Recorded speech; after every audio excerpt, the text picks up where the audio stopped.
Good afternoon.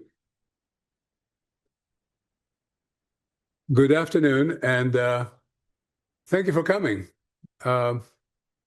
This is going to be a friendly and informal evening's discussion about subjects that are very dear to our hearts. This is the third summit of the Housing and Community Regeneration Initiative, or Center for Housing Community Regeneration, whichever way you want to address it. And I'm particularly pleased that we started 3 years ago with the first summit with 25 people in a small room. Last year, 75 people in a bigger room. And today, 100 plus people in this room with about 50 joining us tomorrow. So if nothing else, it looks like we might be doing something right, or at least doing something that is of interest to many people, including yourselves. First of all, before I introduce Dave Weaver, a few thoughts about the center itself.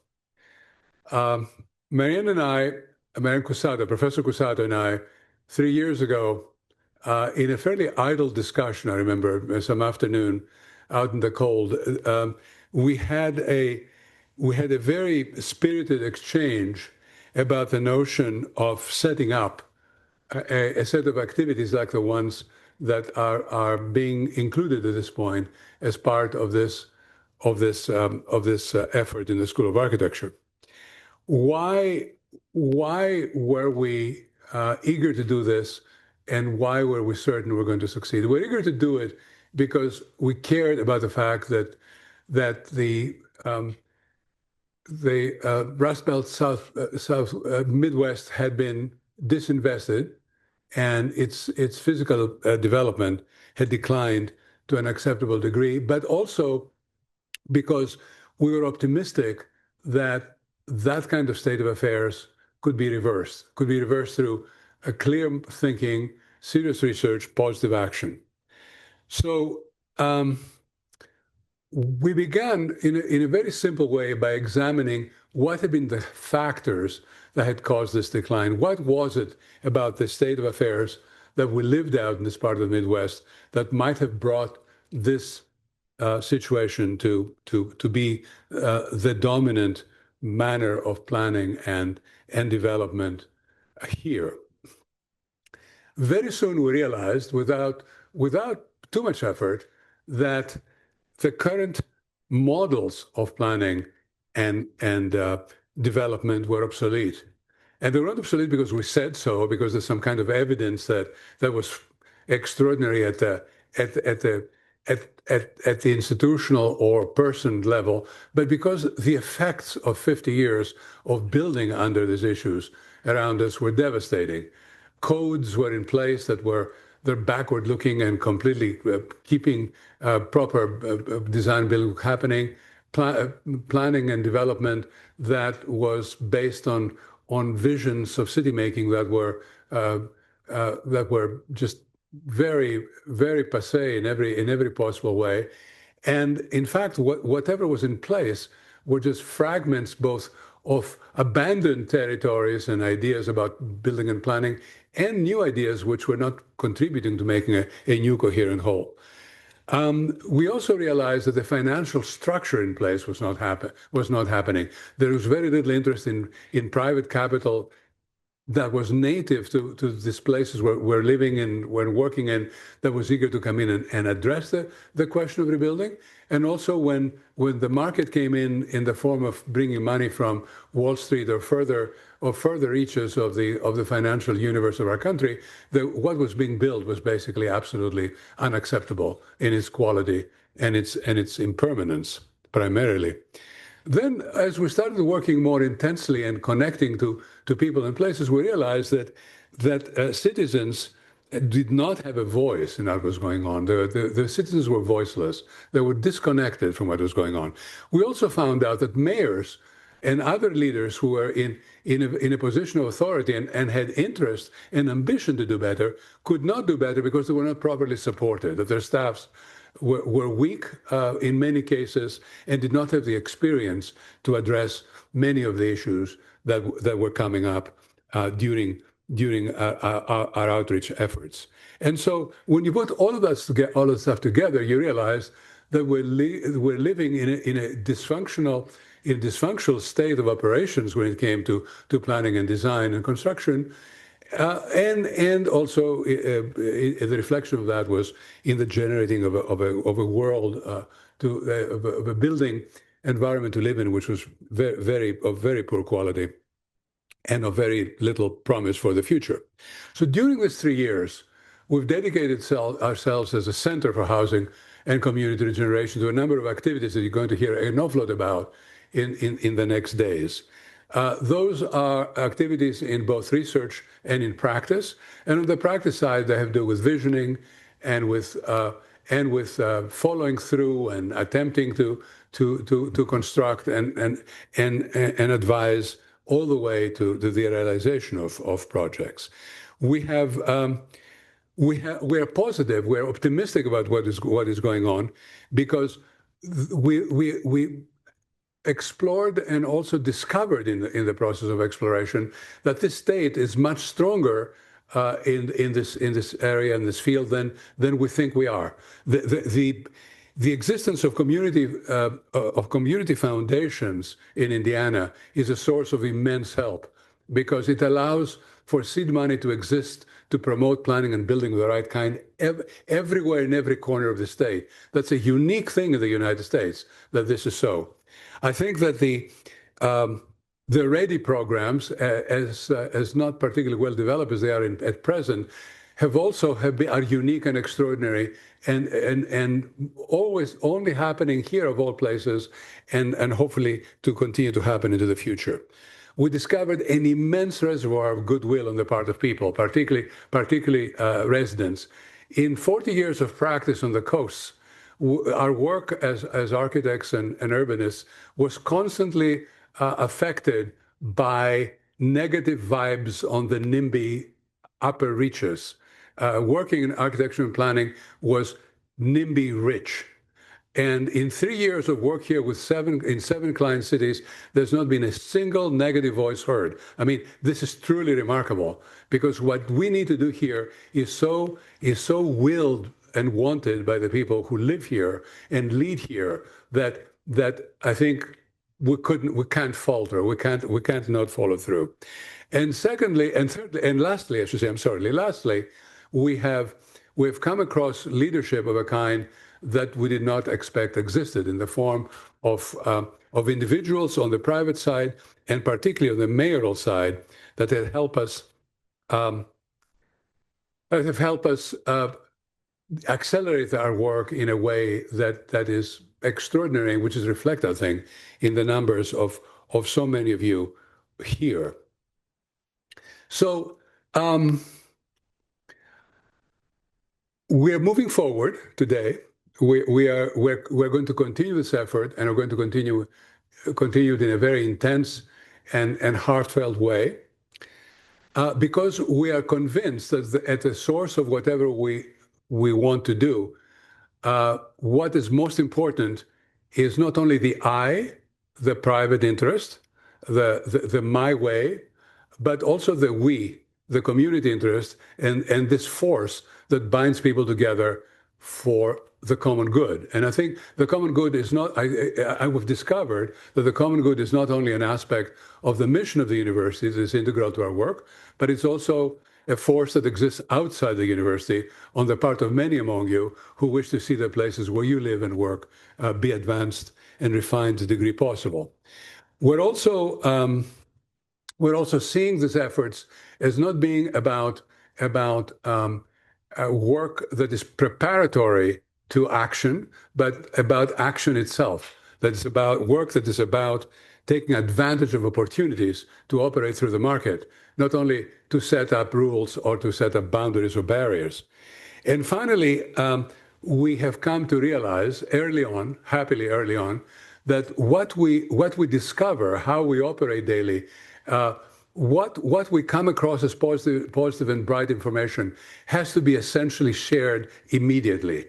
That's why the 100-year coalition was set up, because as important as individual discoveries and works in various scattered places is, it is by far more important to imagine that whether it is in visioning or in imagining, that is, or in structuring, or in following through, or in entrepreneurial activity within the projects we set up, that all of this work, all the positive notes that we discover are working and are doing what we wish to happen in place.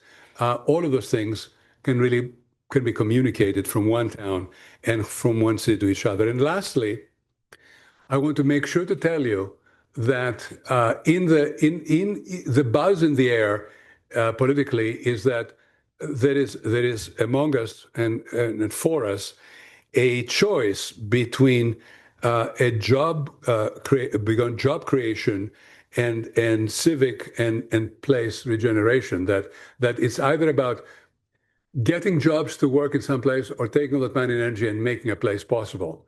And basically, this binary approach, this political approach to this problem, is patently absolutely wrong.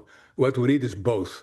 You cannot do one or without the other. This has been our experience from 30 years of work, and there is no question whatsoever that we both have to make places worth living in and worth identifying with, and worth supporting our personal and our family's activities, but also places that people can find work and build their prosperity in a way they can enjoy their lives. So please think of what we're doing as being not only narrowly addressed to our professions and other interests, but they have to do with a much bigger effort to build a structure of society that is generative and giving and productive to the extreme. So with this long introduction and hopefully a way of having you understand where we're coming from and where we're going, I want to talk briefly about our speaker.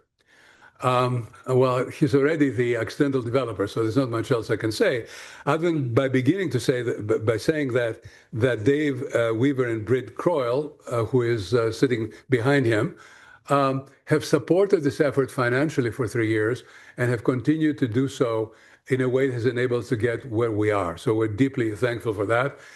Britt and Dave are members of our advisory council, and our contributions to our school and this program, this project, have come through that effort.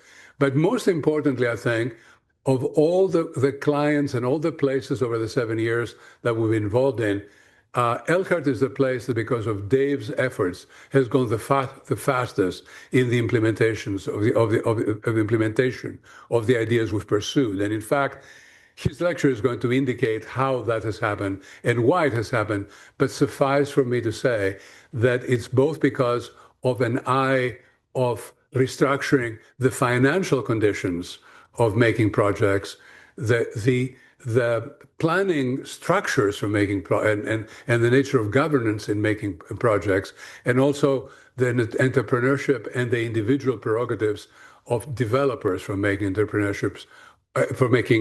projects. All three of those connected in a way that has generated the enormous work he has done, and its impact being at the forefront of where we hope to be in the months and years to come. So we're deeply thankful for that, Dave. We welcome you to the school, and we hope that this remains a rather informal discussion. So after your lecture, there might be some questions and answers. Thank you.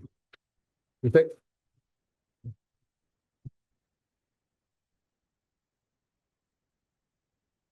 To make it Steph, thank you very much for that warm introduction.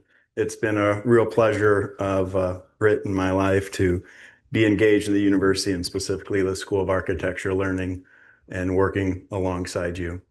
My name is Dave Weaver, as Steph said. Thank you for being here tonight as we discuss and explore our experience and themes we've uncovered as we develop in Elkhart's River District. weIMPACT is a small family office. There are 9 of us in Elkhart, Indiana.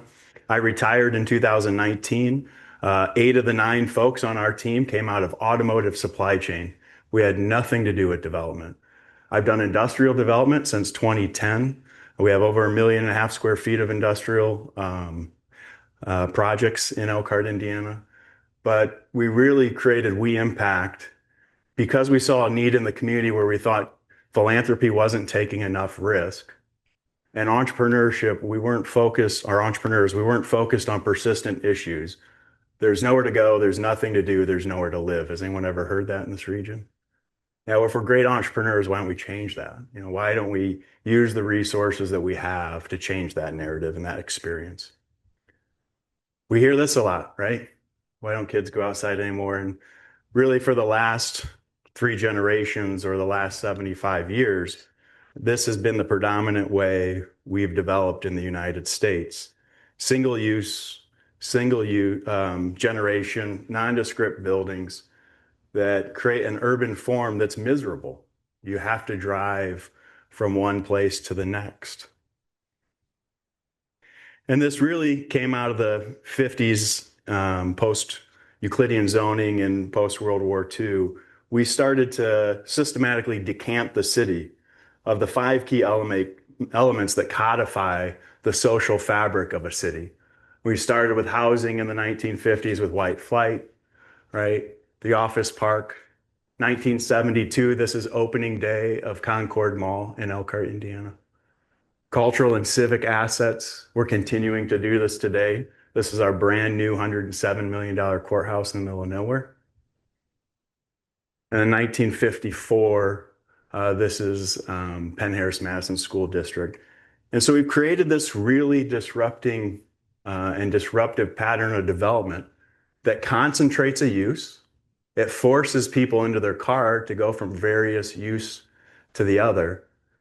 And it has an adverse implication on the type of city that we want, right? Everybody wants a great place to eat downtown. We want great little shops and quaint little places to live with front yards.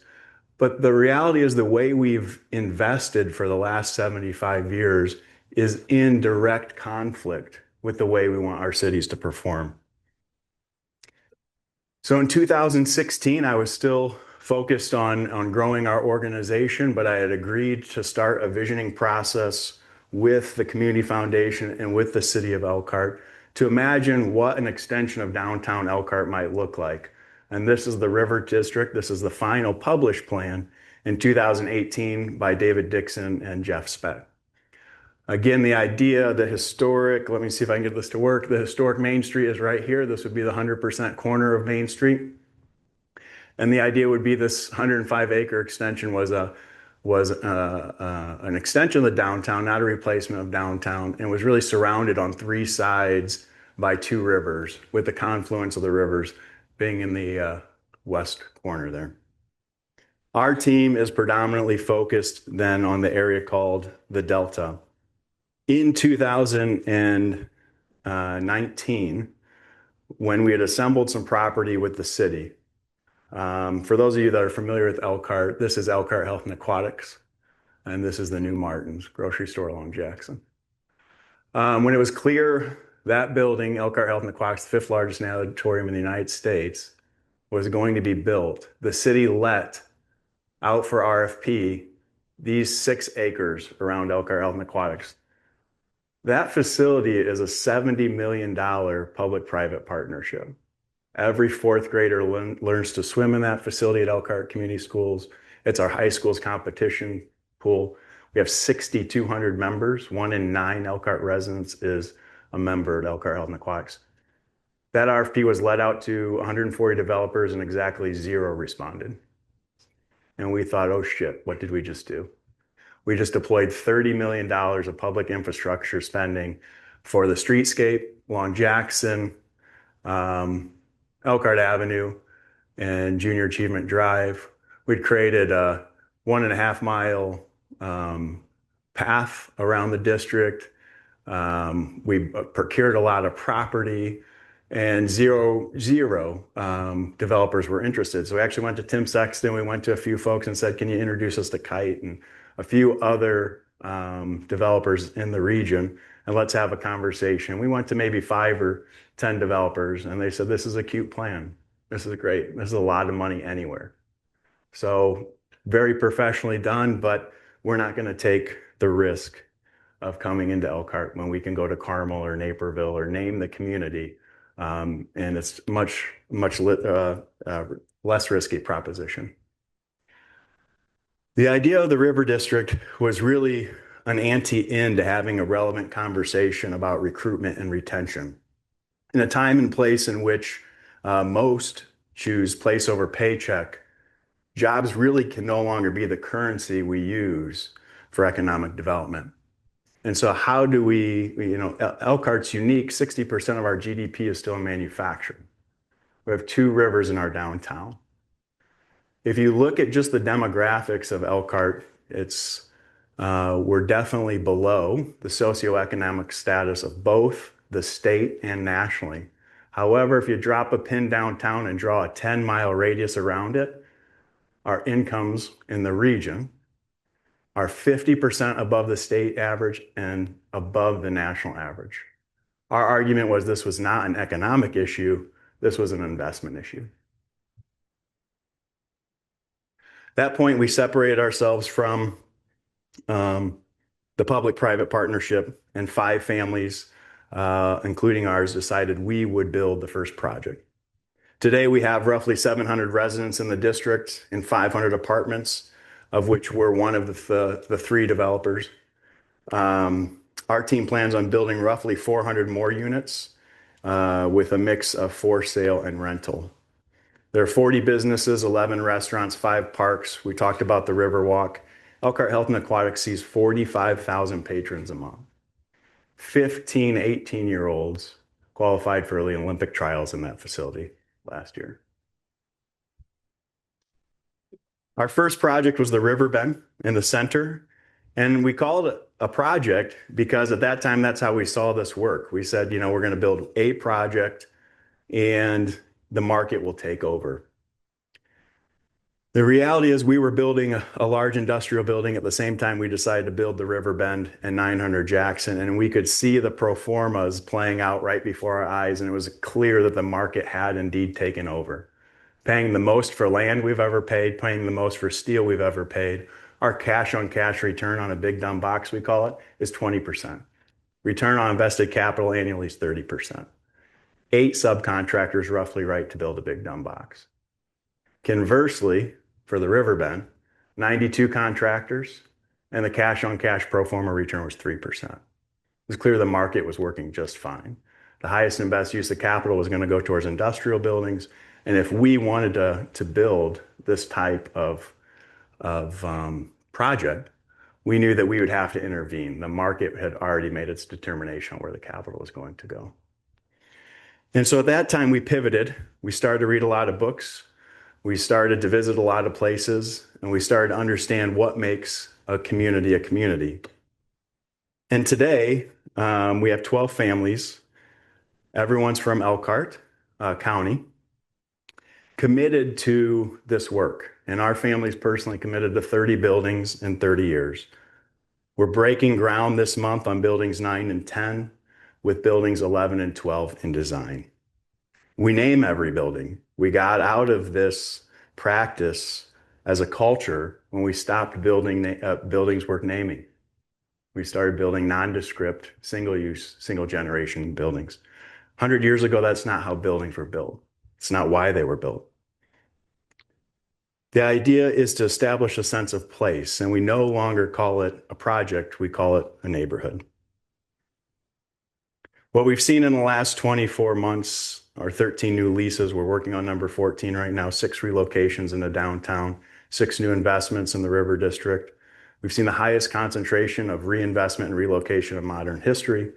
And between READY and IEDC participation, local municipal support, philanthropy, and private investment, we've seen about $250 million invested to date. We think another $250 million will be invested over the next 5 to 10 years.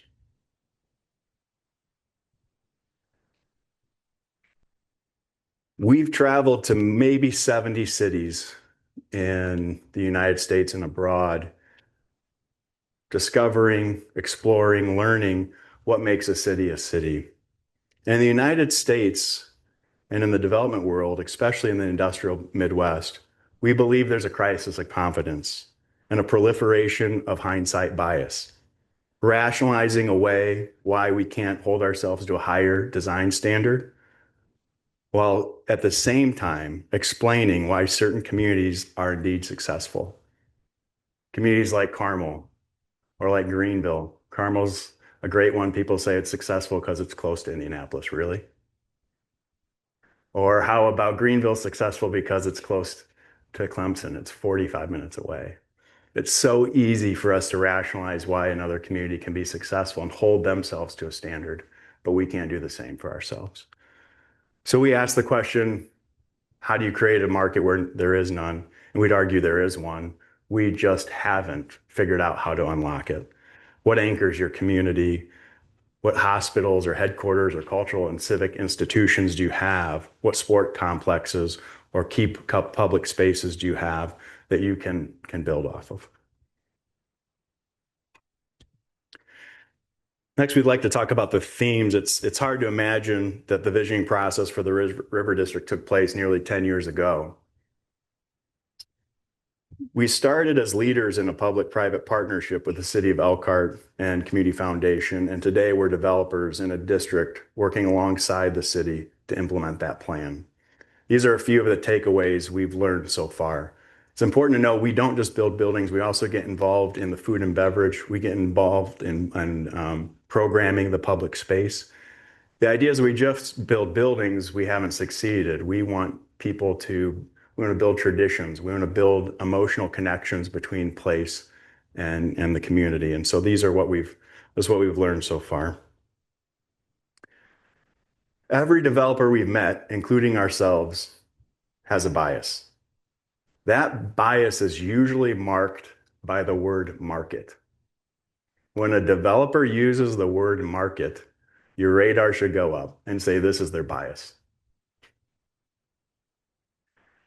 It's our responsibility to consider the neighborhood. So instead of using the word project anymore, we use the word neighborhood. How is this building going to activate the street?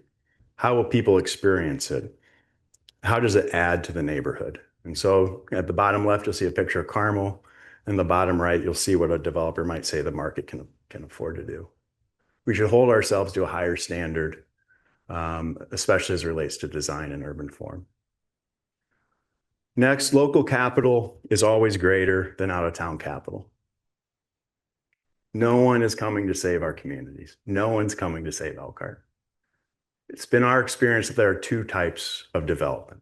Development that adds to a community and an extraction of wealth model. How can I build to the lowest rung of the ladder, build to the market, and then sell off that property? In real estate, there's something really weird in the dynamics of how we lend a project, how we stabilize it, and then the value of that project once it's been stabilized. And the gap between the two could not be wider.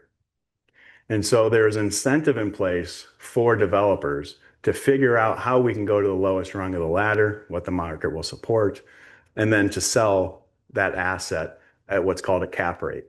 What's fascinating about a cap rate is we also have a family office that focuses on buying companies.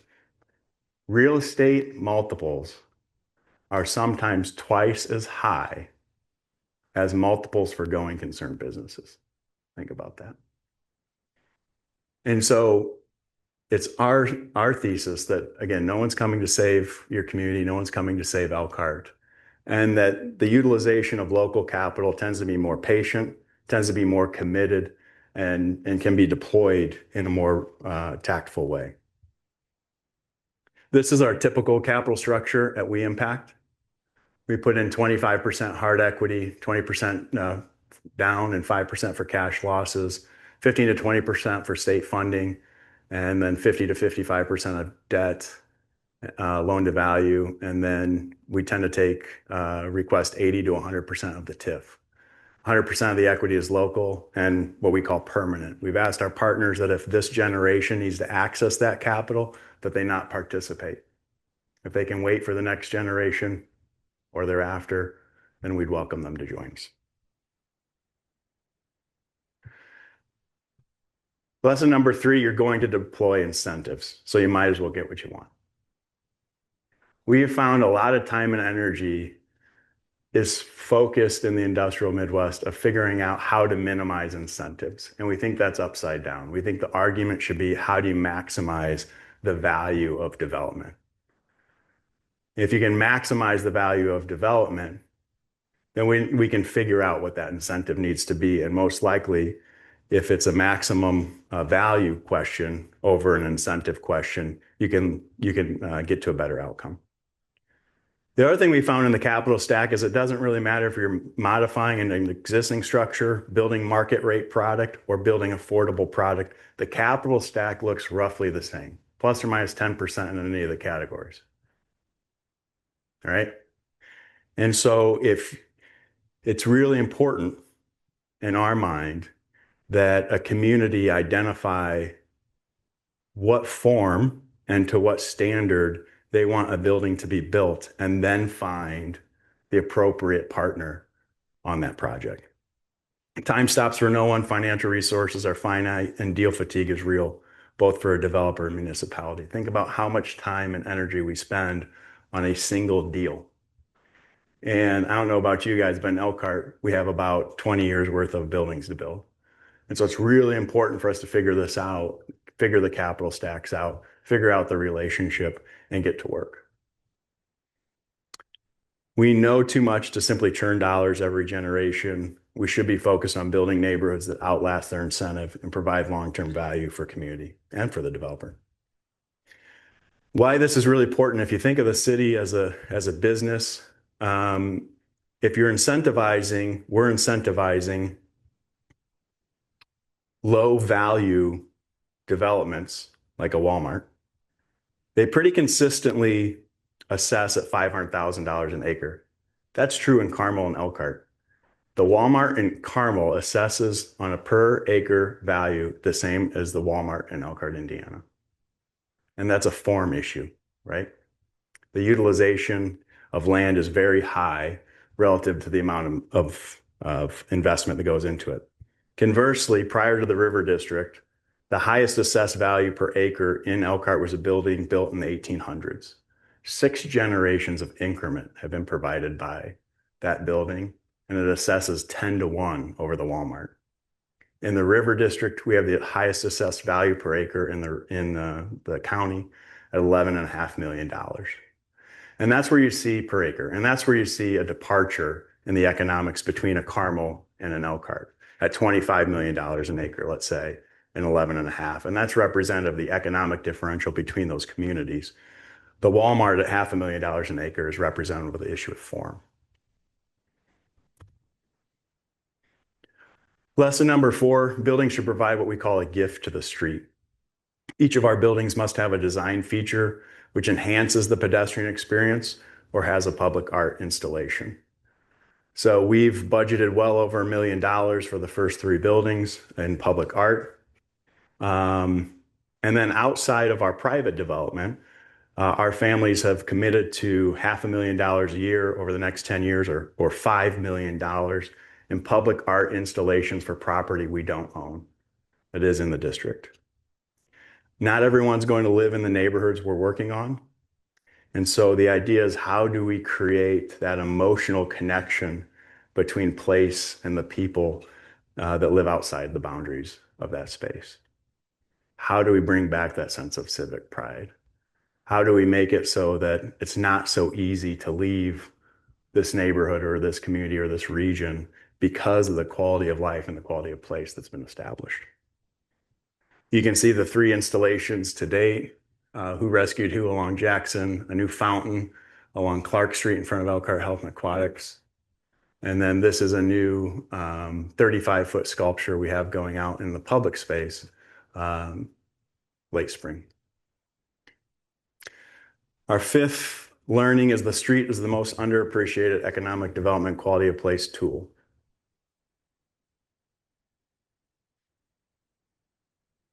This is one of our favorite streets in Paris, Boulevard Saint-Germain and the 6th. And you can see that architecture plays a major role in the quality of the street. This is also one of our favorite streets, in which architecture does not play a major role in the function of the street, but the urban form does. This is Main Street in Greenville, South Carolina, arguably one of the most successful main streets for a relatively small town in the United States. And any given weekend, you'll see tens of thousands of people of a city of 70,000 marching down their main street. This is East Jackson in Elkhart. And to the right, this is what it looked like about 10 years ago, 14 years ago. This, in the River District plan, that was the last holdout. So all of the real estate that was acquired in the River District was a handshake and us knocking on front doors. No one was forced out, or they could say no, and this family did say no. And I got a call from the daughter one day of the gentleman that owned the building, and she said, "We're ready to sell." And I said, "Well, something must have happened." They were pretty hell-bent on not selling, so I looked up the news, and the father had been convicted of or arrested for a cocaine operation, a distribution operation that was happening in the basement of that building.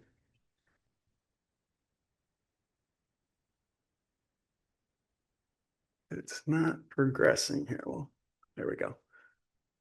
And then this is what Jackson looked like 6 years ago. You can see the construction has actually started. I think this is off. There we go. Yeah. I think you can see here the construction has started on Jackson. But this is what Jackson Boulevard looked like 6 years ago, and this is what it looks like today. You can see the street, along with the architecture, has made a large difference in the experience that you have on that street. This is what Pacific Street looked like 6 years ago. 5 car lots. That was a typical rental. Someone lives there right there. This was Edgerton's Travel. They had left the building in decay. An abandoned, broken down RV. Pete McCown always makes the joke, the president of the Community Foundation, that you could have parked a car lot down here. No one would have known the difference because no one went down here. And this is what we think it looks like in the next 16 months. The architecture of these two buildings is Corey Vogt, arguably one of the great architects and architecture firms in the United States right now. They just won the Seaside Prize. And you don't even see the architecture because the muse, how we've turned this into a pedestrian street, is so powerful. Lesson number 6 is be prepared to iterate and adjust while keeping fidelity to the plan. This is really important.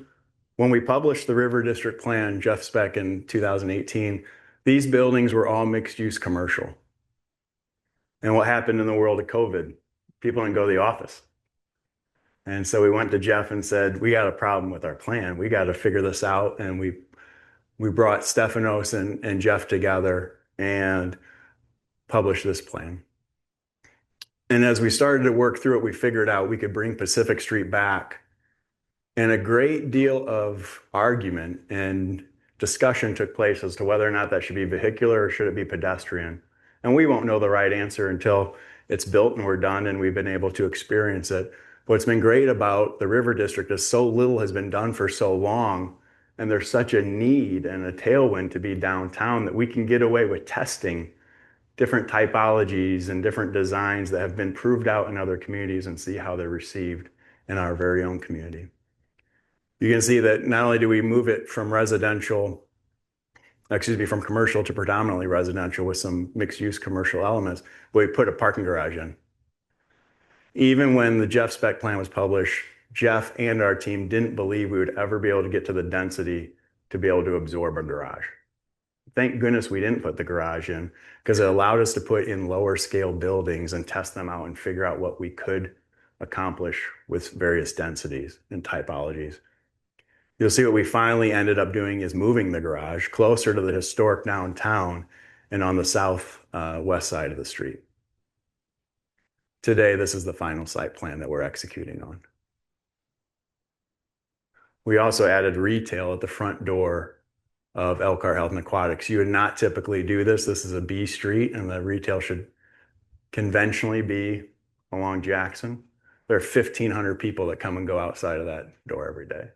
And so we had a unique opportunity once Elkhart Health and Aquatics was open, to bring the folks back in and to have several deliberations and charrettes as to, does this unique condition provide for the opportunity to do something unique in the retail?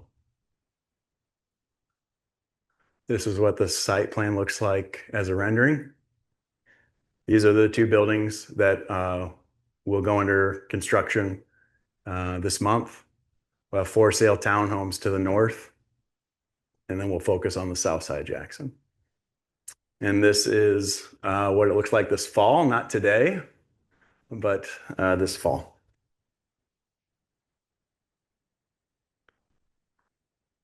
This is what we think the district looks like in the next 5 years. Looking east and then looking west. So in summary, think about the neighborhood, not as a project. How's this building going to activate the street? How are people going to use it? How are they going to engage with it? What's it going to feel like walking by it at night? We think that local capital is far superior to out-of-town capital.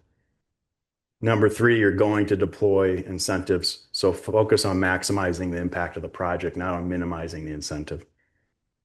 Buildings should provide a gift to the street. The street is the most underappreciated tool we have in this type of work, and be prepared to iterate while keeping fidelity to the plan. Thank you very much.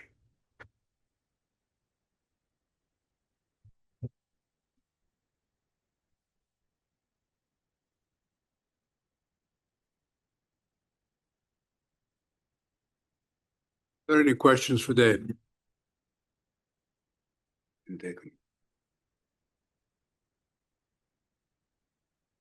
No questions. It's unheard of.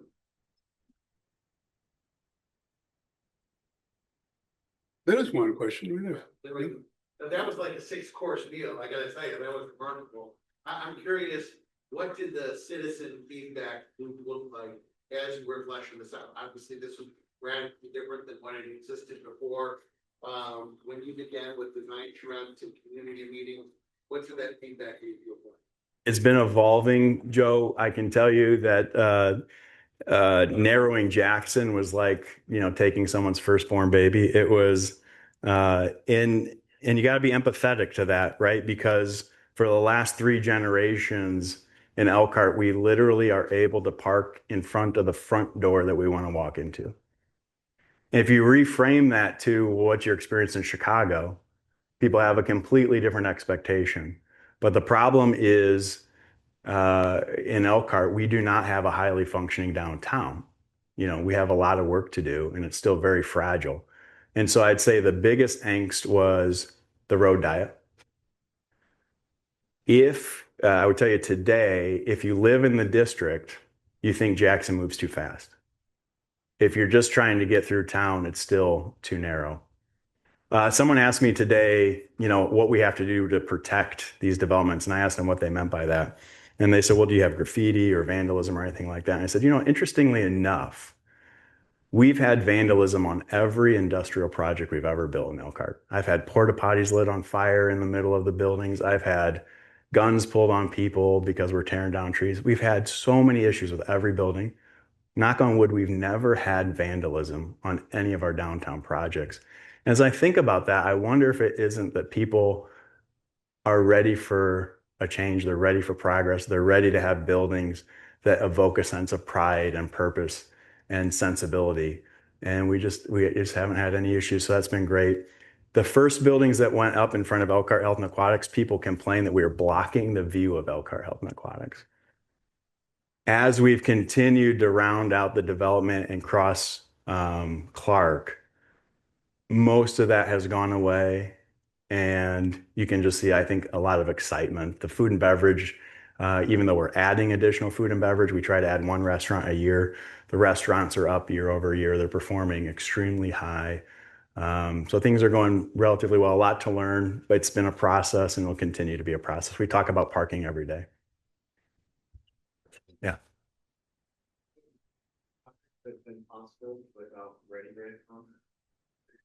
So our first project, we received RTC, redevelopment tax credit. We would have, in fairness. I know there are a couple in the room that close your ears. First building, we would have built it regardless. We operate on the edge of the razor's edge.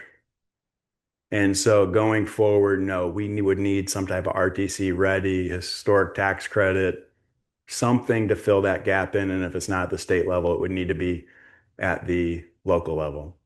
The other thing we do unique with TIF that I'm not sure every developer does is for our first projects, we weren't concerned about the capital stack. We were worried about the operating costs of the project going forward. And could we sustain those into perpetuity? 80% of town centers fail and go into bankruptcy. We really don't consider ourselves a town center. We really didn't want to be in that situation either. So we bought our own bond in order to enhance the cash flow over the period of the TIF so that we could make sure that the operating expenses for the project were intact, were in check.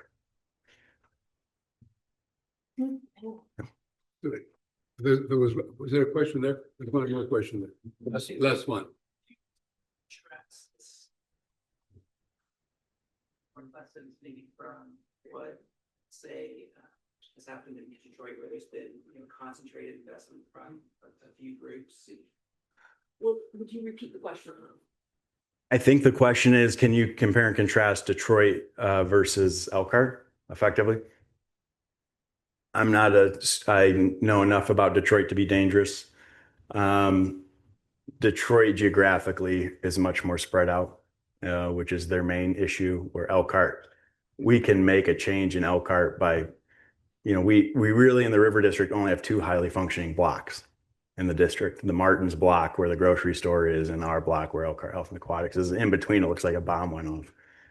But in a small town where there's been so much disinvestment for such a prolonged period of time, you can make a massive change by bringing online 2 or 3 buildings because there's been such little progress.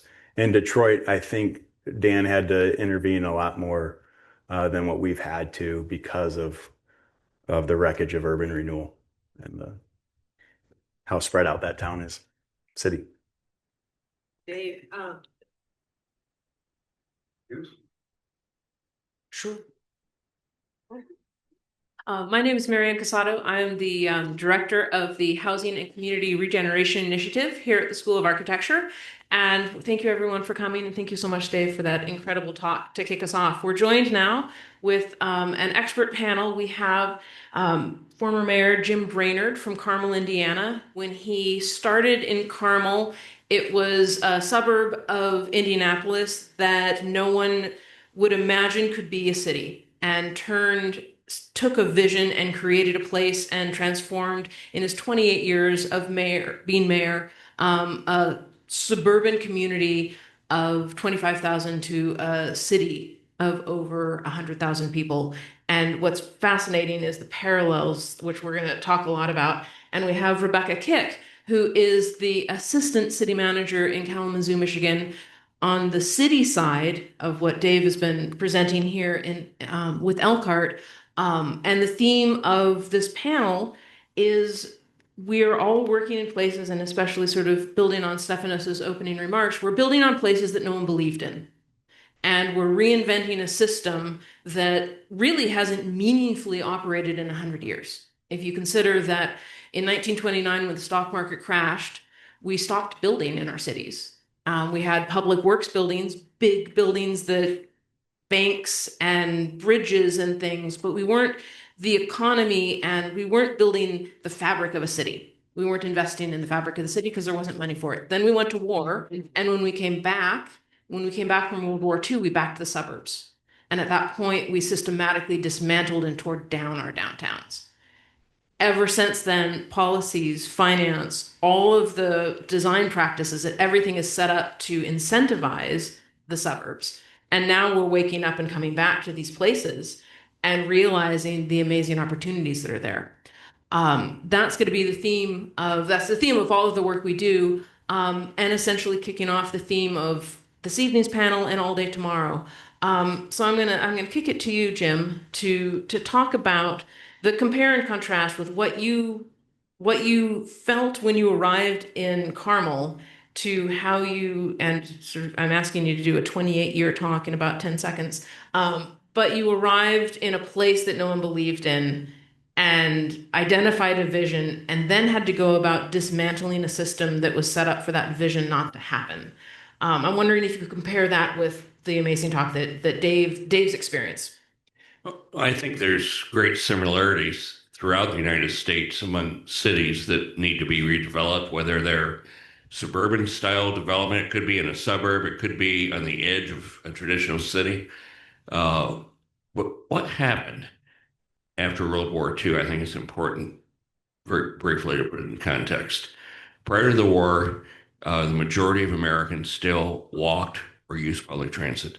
We didn't get over 50% of the households owning a car until after the war. And that really is what made the difference because we have to store those cars somewhere. And that's why cities throughout the country, including Elkhart, tore down what third to half of their downtown buildings and installed surface parking lots.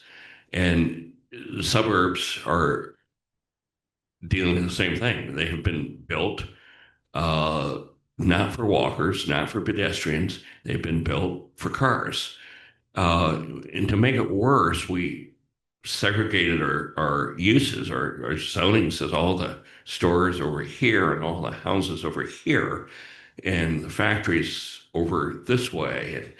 And what that's done is required people to drive. You know, I read a statistic not too long ago that the average American spends 2 hours a day in their automobile. And that's the case throughout the United States, except for the few cities like New York and in Chicago, where where people are walking, which tells me that if that 2 hours a day is an average, some people are spending even more than 2 hours a day in their car. So, so that's really the theme. There's a lot of other sub themes to it, but the similarity between Elkhart, Carmel, and every other place outside of a few large cities in this country is that we've built our cities with single-use zoning and made it impossible to get around as a pedestrian. And we have to store the darn cars. So we all like our cars, but we have to store them somewhere. And we've destroyed most of our downtowns, creating surface parking. So the question is, how do we fix that? Great, thank you. So Rebekah Kick has an extraordinary background because she comes to city government from the design with the design lens, which is so essential because it's not just a matter of doing individual projects, but considering a whole composition. And one of the things that Rebekah is really amazing at is one of our proudest sort of talking points from housing and community regeneration is that in just the last few years, her work has been able to convert vision into funding of $98 million plus to implement visions. So I'm wondering, Rebekah, if you would talk about, again, keeping on theme with pulling from Dave's talk, how from the point of view in the city of Kalamazoo, you entered into a place that no one believed in, and how you made that conversion, what your lens was as you were doing it. Thanks for that. Yeah. So coming at this from never worked in municipal government, worked for municipalities as a designer, as a planner through experience, but then took the leap and crossed the threshold. And the first thing I realized was everything that Jim has just explained is how those city folks were taught. That's how they implement things. And they literally had no idea how to implement anything differently. And so the first master plan that I got to write, I made it very clear that this is our work plan. It's a very beautiful work plan, but it's our work plan. And we did it ourselves because I thought it was really important that staff had a handle on that vision, because otherwise they weren't going to know how to even begin to implement it. They had to know, how did it connect to zoning? How did it connect to our resources, our budget, our operations?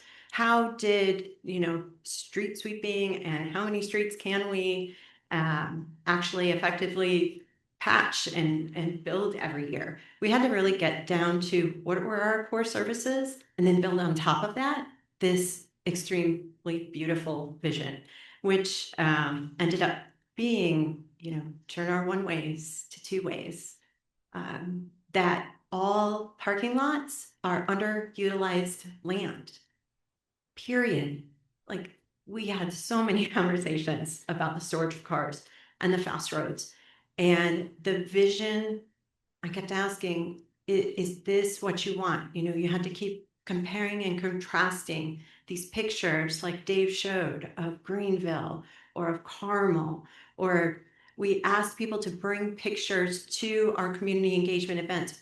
What city do you want Kalamazoo to become? Or is there a piece of a city that you want to see located somewhere in Kalamazoo? What is a world-class city? What does that mean to you? What would it mean if we brought it to the city of Kalamazoo? And the overwhelming pushback that I would always get was, well, we don't have any money, so why are you asking me these things? And I said, well, we never will get any money if we don't bring the vision together. You have to have that vision. And so when people ask, well, how did you raise $98 million? It's because we can take a page out of our master plan or our sub-area plan. We have described our vision so well that we can just put it into a grant application. And I think that has been incredibly powerful. And we've engaged thousands of people. Kalamazoo is only 75,000 people.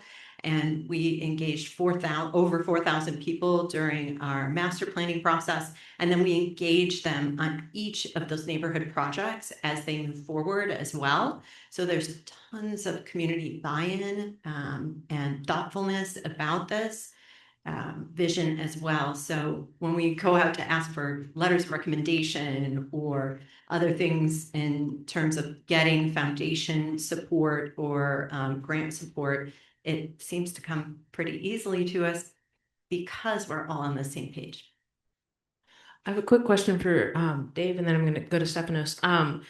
You said you got a 3% return on that first building. Are you still getting 3% returns?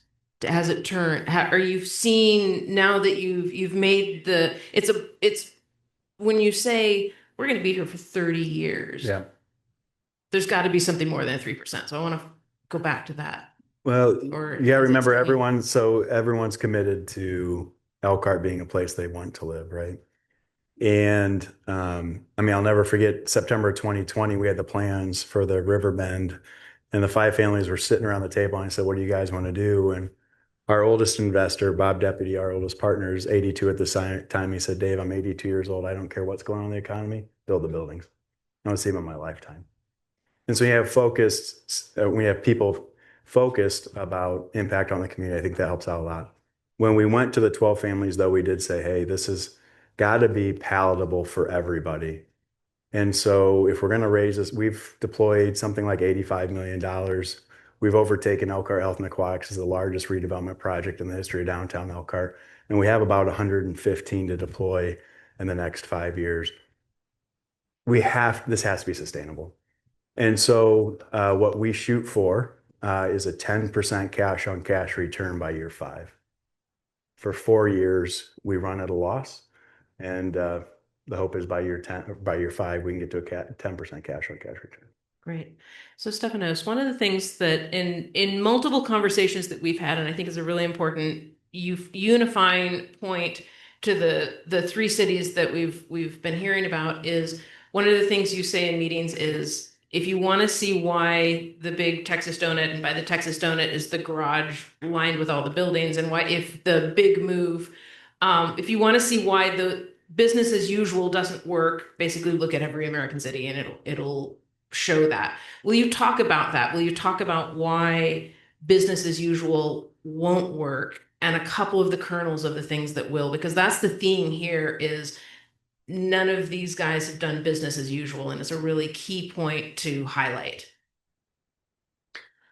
Well, I think business as usual is deploying capital in a way that delivers two things in the United States when it comes to housing: single-family detached houses and double-loaded corridor buildings.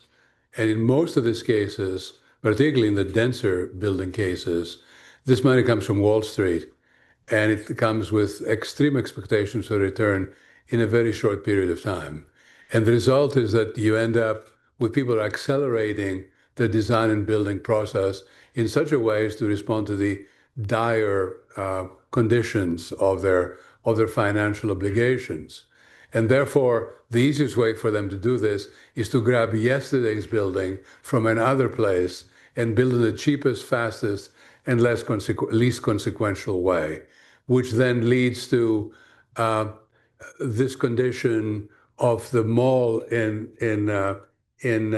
Elkhart and the mall being dead and on the way it's being demolished, the mall here being almost dead, and the buildings you grew up in Elkhart, the suburban buildings being demolished, and the suburban areas in this county, surrounding cities and so on, not having an expectation of a life beyond 30 to 50 years. But the infrastructure that is underneath those places is extravagant in its amount and its cost, and its commitment to building things that don't have a long lifetime or a high enough density to see that money return in taxes. So the economic system that underpins convention development is corrupted in the computer sense of corrupted, because it is set up to deliver a system of living and a way of investing that is just not returning the expected results. And it's time to wake up and say, this just does not work. Conventional development schemes are not doing anything else other than delivering a very small profit, 3-5%, probably not much more than that, on a project basis and without any other long-term benefit, financial or otherwise, to cities. That's why we are in the mess we are in. And we're continuing to do the same thing over and over and over, despite the evidence. So I think that's a really good point, and it questions for both Rebekah and Jim on two sides of this is the cost of not getting it right, because we're failing both from the general public who can't afford a house and the municipality who can't afford to have services, can't afford the road, let alone the services. So I'm wondering, Rebekah, if you talk a little bit about, because so far we've focused to this point really on the downtown, but there's a housing component, an affordable housing component. So I'm wondering if you would talk for a minute about some of the things you're doing in Kalamazoo to address the affordability. And in a second, Jim, if you talk about paying for roads and the municipal side. So Rebekah. Yeah, the first part was the very broken zoning codes that de-densify your city. And that de-densification of the city then leads to less property taxes, which means less infrastructure. So less money for infrastructure. So we made sure that we basically pulled out the Sanborn maps and looked at some of the traditional parcel sizes and said, why can't we do this anymore? And so, looked at the building codes, zoning codes, and basically reversed all of that. We had our code, every residential lot, 60 feet wide. So that meant tear down 2 houses to build 1 in every neighborhood, in every context, in every situation. So that meant that nearly 80%, maybe more than 80% of our entire city that was zoned residential was non-conforming and could not be built. So that's all we did. This was incremental zoning change as well. So we didn't go and, tear down the whole zoning code. We just changed lot sizes, and we changed setbacks, and we changed the front, built 2 lines. And we went to, now we have less than 10% of our lots are non-conforming and can all be built on. So that's the big affordability piece of it too. You're buying less land, you're paying for less house. We can build smaller houses. We also changed that in a way you can build up to 4 houses on a lot as well. And so we have a stacked duplex, with a garden unit and an ADU with a unit above. And there you go. You've got what looks like a single family home with 4 units on 1 lot that can be 33 feet wide, 110 feet deep. And it really helped us look at our finances and how much you could actually invest per parcel in a totally new light. So Jim, talk about the from the municipal side. How many times have we struggled as city leaders? There's not enough money to pay for good schools. There's not enough money to fill the potholes. There's not enough money for the social safety net. There's not enough money for anything. So we started to analyze from a fiscal standpoint our zoning decisions in Carmel. Suddenly hit me. I wasn't trained as an engineer, and I was amazed when I first became mayor at the cost of infrastructure. So today in Indiana, a 2-lane road from scratch is going to cost between 12 and 14 million miles. $12 and $14 million a mile. That's not a 4-lane road. That's a nice 2-lane road, maybe with a bike path along the side, storm sewers. So it's just not a ditch along the side, but a city street. Going to be 12 to 14 million a mile. That's a lot of money. When you think of city, even Carmel size, I think we have 1,300 miles of roads. And so how many miles of roads we have are driven by our land use decisions. So going back to that example Dave used, he showed the big box store, I think it was a Walmart, paying roughly, and that's correct, or Meyer store in Carmel, I use that example, pays about, or is assessed at about $500,000 per acre. Yet we have a condo/apartment building with underground parking, beautiful center courtyard that's open to the public with a fountain that's assessed at $25 million an acre. So that's the revenue side, and it's 50 times more revenue. But that's only part of the story. Going back to that road cost, first of all, there's only so much capital. You have partners in your investment. There's only so much capital in each city, in each area. And when that capital is played out, it's played out. You might attract some from somewhere else, but local capital, there's only so much. There's only so much business that people in a particular area can support as well. So is that capital going to be sprawled out over a huge distance, or is it going to be more concentrated? So as we started to do the math, we realized that the suburban areas don't pay for themselves. Fire departments are another great example.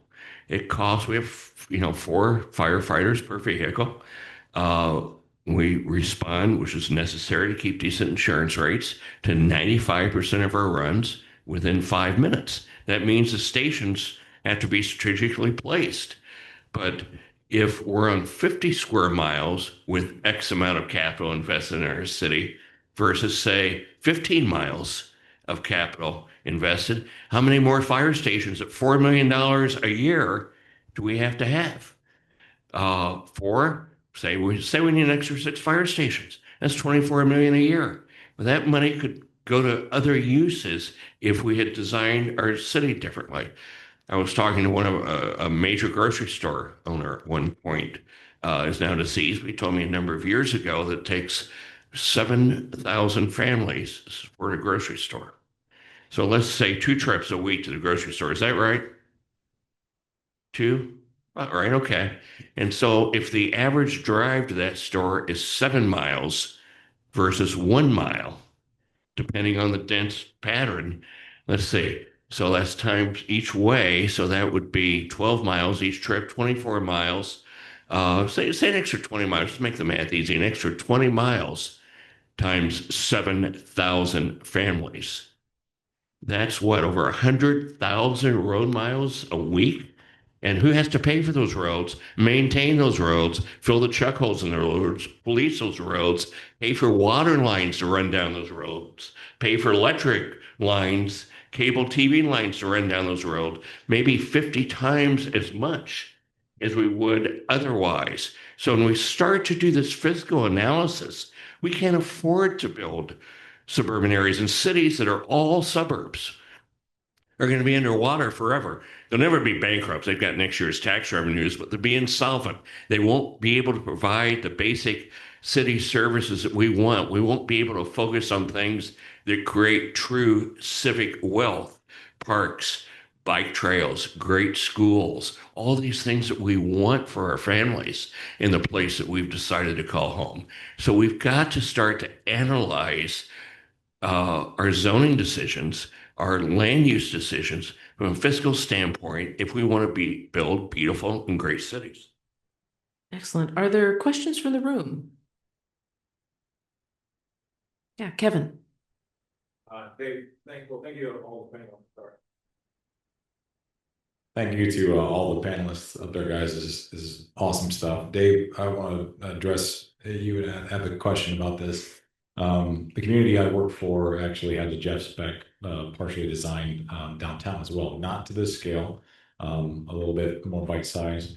But I'm also reading part of Jeff spec, and he talked about how the knowledge of having economic centers to then pull talent and pull workforce and economy is started to switch with this or the generations now, that you work on quality of life first, and then they're making that decision to relocate for work and things like that. And I'm trying to envision if you guys are seeing this as something that will pull in that talent to not only to live but partially to work. There's some economic opportunities mixed in with the residential, and you believe that the area around it, Elkhart and the area around it, and people regionally will be pulled to this area to make it as vibrant as these the renderings and as the plan is. Early indications are yes. So we started moving people into the apartments in August. It's been a staggered launch through October. 50% of the residents are moving in from out of state, 50%. And so as they're relocating for work, they're choosing to live in this type of development.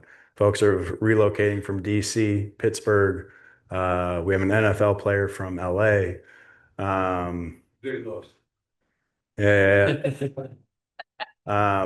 Not all RV related. We have the CFO of a box company. We have a underground utility locator.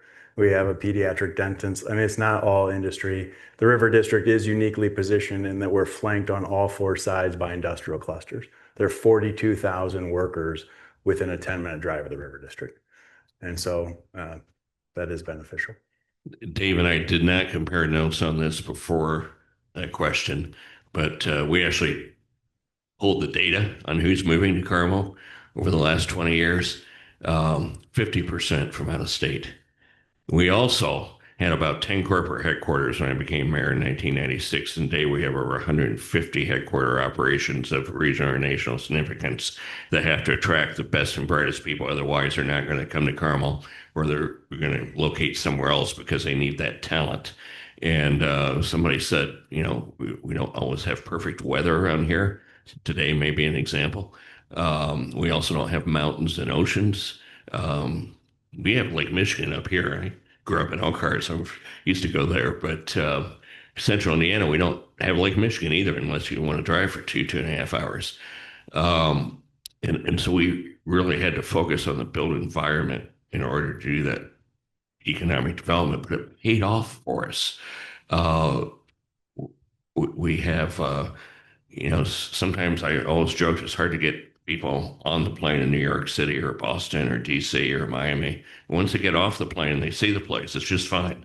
And we had that experience over and over again. And you're going to have that experience too as your development progresses. We saw it change over the years, but 50% of in Indiana is out of people. We need to attract people from other places.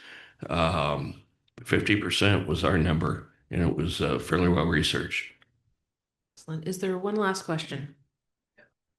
Press how you re-densify communities that have, you know, they're built on the suburban model, even though they're within the city. But I know you're helping us, maybe you can address that. So the question was, how do you re-densify a city that's so for the suburban areas, how you re-densify existing suburban neighborhoods? They're within the city. Yeah. Anyone who Jim's an expert. I'll jump in first, and then you can all add or criticize whatever you think is appropriate. There has to be a reason to come downtown. And so what we did in Carmel's case, again, we were suburban sprawl. We didn't have a recognizable downtown. We had some resources, but we're also capped by the state the same way every other city is. And so there's never extra money. We had to be very creative with it.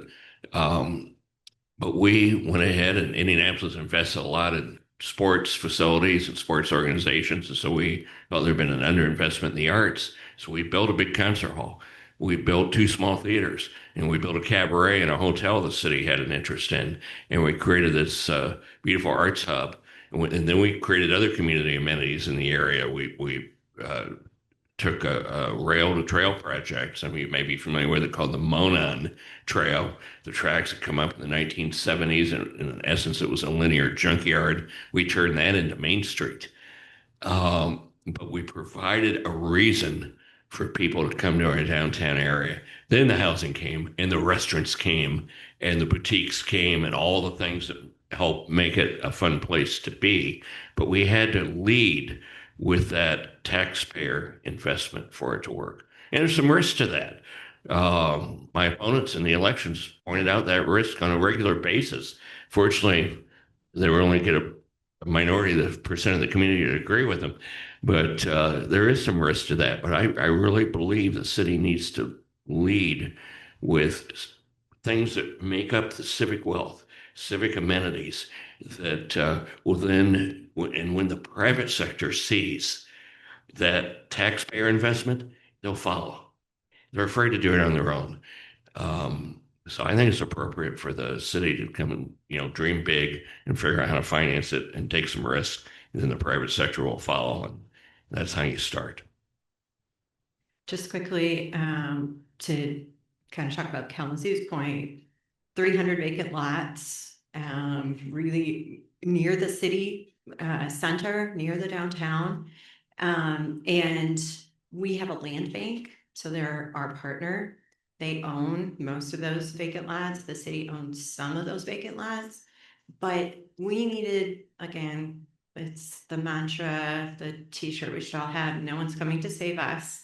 So that visioning that we did on the lots had to act as a model. And it had to really show people like what the new zoning could do and how it could be facilitated. And then we had to build it. So we started building houses. Some of you may know, we have a pre-approved plan catalog, 9 different types of houses, and we started to build those houses. And we started to do it in a clustered way so that you could see, it goes back to what Dave says, I wasn't doing a project, we were rebuilding a neighborhood. We wanted them to see, this is what a block looks like. This is how you fill in, you know, the missing pieces. We used the love your block mentality of, if we were building next to houses, then we made sure that those houses got roofs, windows, power wash the siding, you know, landscaping, new lighting, plant trees along the streets. You have to do place-based initiatives. You can't do the scatter all over the city kind of work. And yeah, start small. And eventually, when you get to 7 years of doing it, it feels bigger. but we started with 8 to 10 houses per year. But if you do it in a way that is focused, you'll start to see the impact. Yes. Did you Tim. have one? You raise your hand. Okay. Well, this is the beginning of a conversation. And most exciting, there is a continuation of this conversation across the street. So we're at the beginning of our event. We have a reception across the street to carry on this exact conversation with all of us and with you guys. So we're very fortunate that Seven Diamonds has very, very kindly agreed to sponsor a reception at Legends. And then we will all day tomorrow not be in this location, but be at McKenna Hall. So make sure that you're going to and everybody that should have received that map. And if you didn't, come see me or Stefanos, and we'll make sure you know where you're going. I want to start by thanking Dave for your absolutely incredible talk to kick us off. It was inspiring and kind of a call to arms of basically saying we can do these things that we've basically been told we can't do. And so it's amazing to see you putting your capital and your time and all of the love that you've put into Elkhart. Thank you to Jim and Rebekah for your wise insights and sharing knowledge. All of us will be throughout the day tomorrow. So this is just the beginning of this conversation, which is why I'm kind of cutting it short. Stefanos wants to say one more thing. I want to wrap up before giving Stefanos the final word. And thank you to Stefanos for kicking us off and creating the framework for both housing and community regeneration just in general, and this 100-mile mission that we're on. One of the things when you were talking about the 100-mile coalition, I want to highlight that we were talking about 300s when we started. We didn't know what to call it. We landed on 100-mile coalition because it's 100 miles from South Bend. We do go farther. That's why there's a larger loop on our thing. But one of the things that we had talked about was, as you were speaking, it reminded me that we'd looked back 100 years before our cities were dismantled, and we're looking forward 100 years, that all of the work that we're doing together from our pizza lunch across the street is because if we do our jobs right, people will benefit from our work that we will never meet. And that's the bar that we're holding ourselves to. So it's really grateful that you were all here. I'm going to give Stefanos the final word. I want to simply summarize this discussion. If you were listening to it very carefully, you realize that we are in deep crisis in this country on a variety of fronts: the political front, the economic front, the administrative front. Part of it has to do with the way in which we try to build our world over the last 2 or 3 generations. And we build our world backwards in a way that is not productive or leading us to consequential results. So I would go as far as to say that we don't have a housing problem in this country. We have a housing problem that we have a model of urbanization problem that masquerades as a housing problem. We are burning all the land that we need every year. We're burning it away. We're throwing it away. We're using the resources in capital in bringing infrastructure to this land. And then we're building 1/5 or 1/8 of the density or the mix of density or the complexity of uses that we need to in order to have consequential results. And then the people that buy in this place or have bought in this place going back 60 years, most of them end up with zero in their pockets at the end of the useful life of these buildings, because this building's value as single objects and this neighborhood's performance full of these kinds of buildings just absolutely dips to the lowest possible level. So I think we're here to discuss how we go from house making, which is a primitive 1945 level concept that we pursued for short profit by a few people for all this time, almost 80 years, to another kind of model that is civic at its core and financial, administrative, and wealth building for everybody on the other side over a long period of time. That is the task that we have to work on. And that is why a An academic program like ours, which combines research and practice, can do that much more effectively than people who do either research or practice. Because let's face it, research in the United States is about asking very difficult questions and coming to conclusions without concrete recommendations. You find something, but that something does not have an application. And practice is all about application. And so what we're trying to do is think our way out of this problem with your help through action. That's what the center is about. And that's what the next day and the next months and years are about.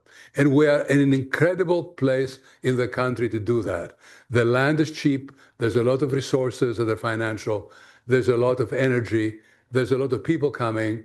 There's a lot that you know, there's a lot of ingredients that are in place to make Indiana a center for this kind of regeneration.